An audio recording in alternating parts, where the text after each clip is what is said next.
today's edition of Pegasus Test. On today's edition, we're talking about the use of thermal targets in a competition environment. Well, Moons Out Goons Out 24 is over and done, and it was a great match. And in several of the videos I've seen posted by Forgotten Weapons, Brass Facts, and Hop, people were questioning about thermals, and specifically non-heated targets. So I thought I'd take this opportunity to address that and let everybody know that, one, we told everybody straight up front that thermals were allowed. You could use a thermal sight in the passive division, but that there was not going to be any special accommodation for you. And people are questioning this, and I thought, okay, let's answer these questions. First off, there's a great logistical concern out there. One of the parameters we have in the match to keep the flow going and to get everything done while it's dark is to make the stages as self-resetting as possible. Minimal reset, because A, we don't want you shooters doing that like you do in a lot of matches, because we want you there to shoot and have fun, not to come and be slave labor. So the more reset we have, the more ROs we have to have, and the more work the ROs have to do, and it takes longer to do the match. And when it's 25 degrees outside, I think we're all in agreement. We want to go out there, we want to have a lot of fun, we want to shoot that match, but we don't want to spend any more time in the cold than we absolutely freaking have to. So stage reset has a lot to play with that. So a lot of the methods you see out on the internet for having thermal targets are great ideas, especially if you're zeroing. But in our match, they don't apply. For example, paper targets. In the match, only one stage had paper targets, and that was because they were inside a shoot house, inside a tent. And that was just completely impractical to use steel in any way, shape, or form. The rest of our targets were mostly 3/8 inch AR 500 steel. And that's a heck of a thing to have to heat up. Now, since we weren't using any type of paper target, and the main reason we weren't is the reset time was just going to be a killer. And it was impractical. If you use store-bought thermal targets, it was hideously expensive per shooter to do. And on top of it, it's just the time was just too much. So you have to push that off to the side. And while those methods are great for zeroing your thermal, and I don't discourage anybody from using them, they're not practical in a match environment. So then we have to heat steel. Now the type of steel we're using, for the most part, is 3/8 of an inch AR 500 steel.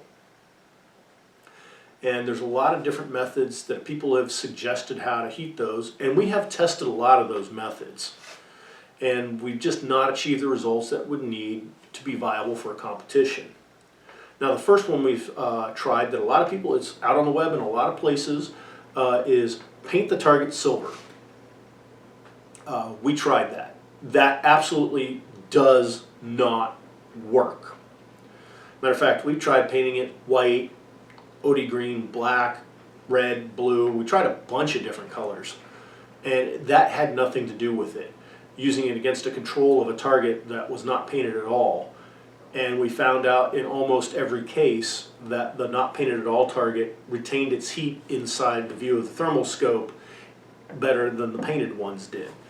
And there's also a thing you have to take into account. Any solution we apply to heat a target has to last the whole match. So at 2000, when shooting commences, when it's dark, if the target's visible, that's great. At 2030, it still has to be visible. 2100, it still has to be visible. At 0200, it still has to be visible. And we found a lot of the solutions that involve paint like that, it's just, it works great as soon as it gets dark, but the moment that the steel has cooled to the ambient temperature, whether it's painted or not, it disappears.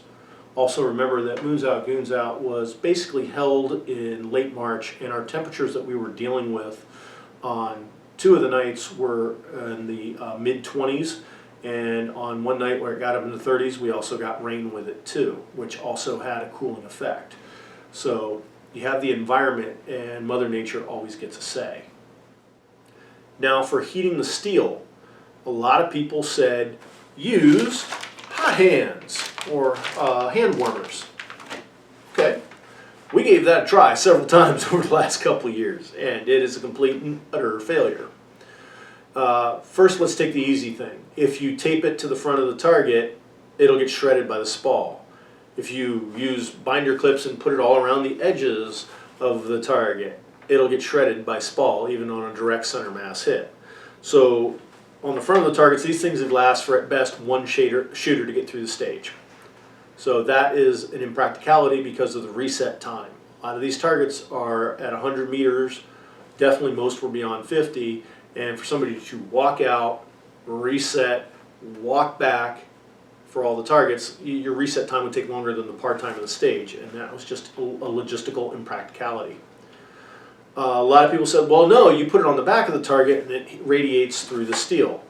These things do not have enough heat in them to go through 3/8" AR 500 steel.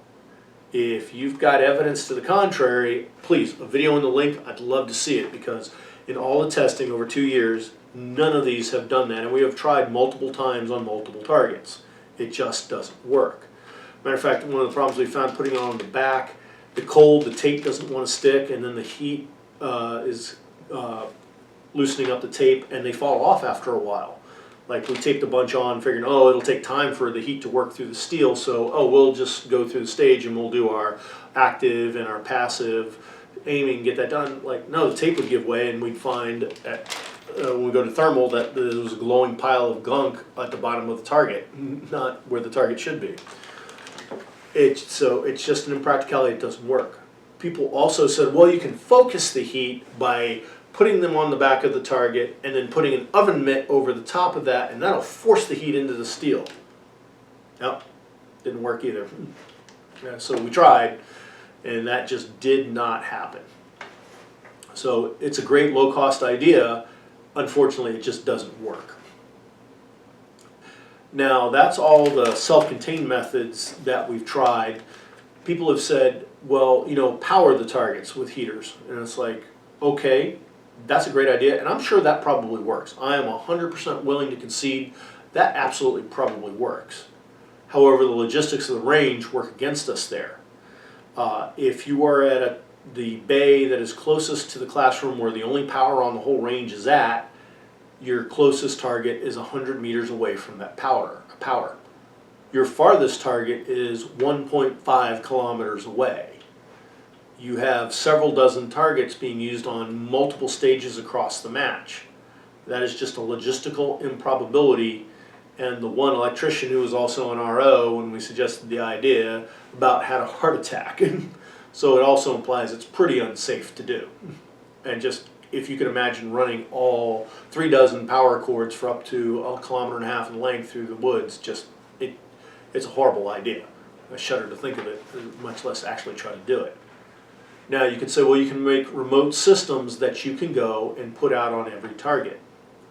Well, two things start to work against you there. The first is just cost. Depending on the suggestion thing, they all have a cost, and when you multiply that across dozens of targets, that cost increases exponentially.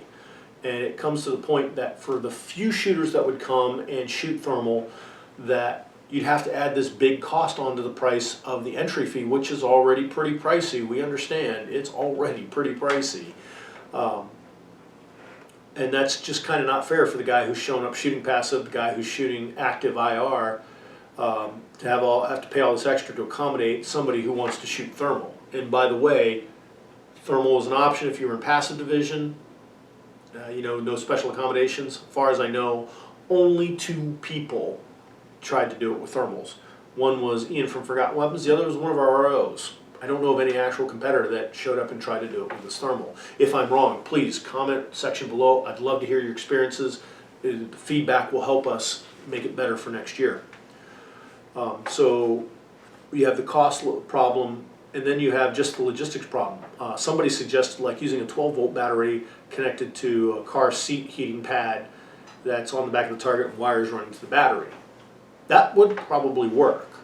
I have no reason to say why it wouldn't in theory until practical testing was done, but the problem you have is you have to have dozens of car batteries, you have to have dozens of seat heaters, so we're that cost thing again, and 2, you have to protect that battery, that seat heater, and the wires, because you have the spall coming off the target, and then you also have people who miss. And people were missing by quite a wide margin on some targets, regardless of the sighting system they were using. So under those conditions, that becomes just an impracticality of logistics and cost.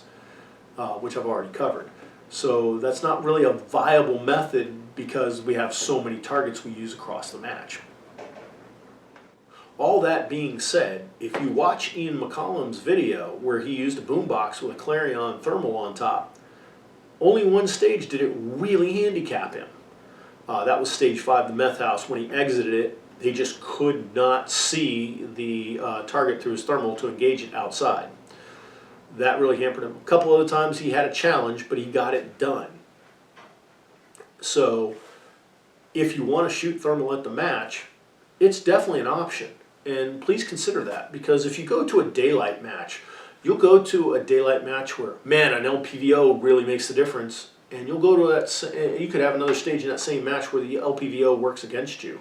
And you can have several stages where, man, red dot is making this easy, and then you have that stage where you have to engage at 400 meters and you were silly enough to bring a 300 blackout with just a simple single red dot, and you have to make that engagement. Yeah, that was not an optimal sighting system. Ask me how I know. So the fact that your sighting system may work against you in a match is a problem regardless of the type of match, be it a night match or a day match. All something to consider when you're putting your kit together to go to the match. Now I want to speak about testing. This is my Thor 1-4 from ATN that I've had since 2016. So in digital, in thermal night vision, this is ancient technology. This is like the thermal PVS-4 essentially. And when we were testing the match, we shot it using this. We also shot it using an AGM Rattler to test what it would do under more advanced thermals. And you know, we did that because while we were making no special accommodations for thermal, we wanted to know what thermal would do. So when if a shooter came up with thermal, we'd be prepared to deal with the situation. Also, we're doing it so we learn. We would very much like to have thermal as a division in the future if we can solve the target problem. We fully intend to keep working on it, and when we work on next year's match and in our testing, thermals will be tested to see if the great stages we've come up with can be done with thermals. And specifically we'll use this one because if it can be done with this one, it can be done with most others. And we're going to keep working on this problem. We're not going to give up. If you've got ideas, please contribute. Here I've outlined in this video why the ones we've heard haven't worked. And if you know a way to tweak what I've mentioned, or you got an innovative idea that hasn't been mentioned at all, comment section, guys, put it in there, and we'll definitely try it out getting ready for next year's match. We hope you found this video helpful and informative. Please comment, like, and subscribe. Tune in for future match videos.